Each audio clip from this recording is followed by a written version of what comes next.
And guys, so armor deflection is real. I'm sure you have watched a lot of videos about armor deflection, but you need to be aware that it's not an all-around solution.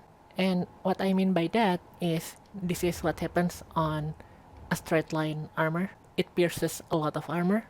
So the yellow armor is the trajectory of the shell and the armor that it destroyed. And this is what happens when the armor is angled. So here's an example.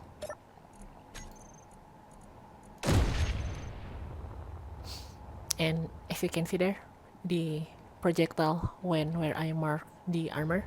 And here's another example. So how the deflection trajectory simulation generally works in space engineers is that it's not so much that it reduces the overall damage, but it redistributes the damage depending on the angle of the armor. And what this means is that generally, if you want to prevent penetration, you want to have angled armor. But if you want to prevent area damage, you want normal armor. Because angled armor will make more area damage. The damage is just simply redistributed.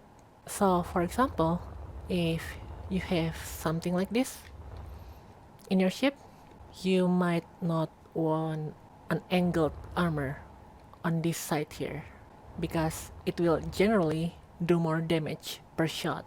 But if you have something like this, then it makes sense to have an angled armor. So the application of angled armor depends on your ship's interior. It's not like you should put angled armor everywhere. So generally speaking, you want angled armor where you want to prevent penetration, but it's okay for you to have area damage. So for example, it always makes sense to have angled armor on the edge of the ship like this because it will just deflect the shell somewhere. But be aware that if you have a turret like this, for example, then the deflection that will normally stop here or something will then hit the turret. So yeah, there's a lot of things to consider when you're applying angled armor to your ship.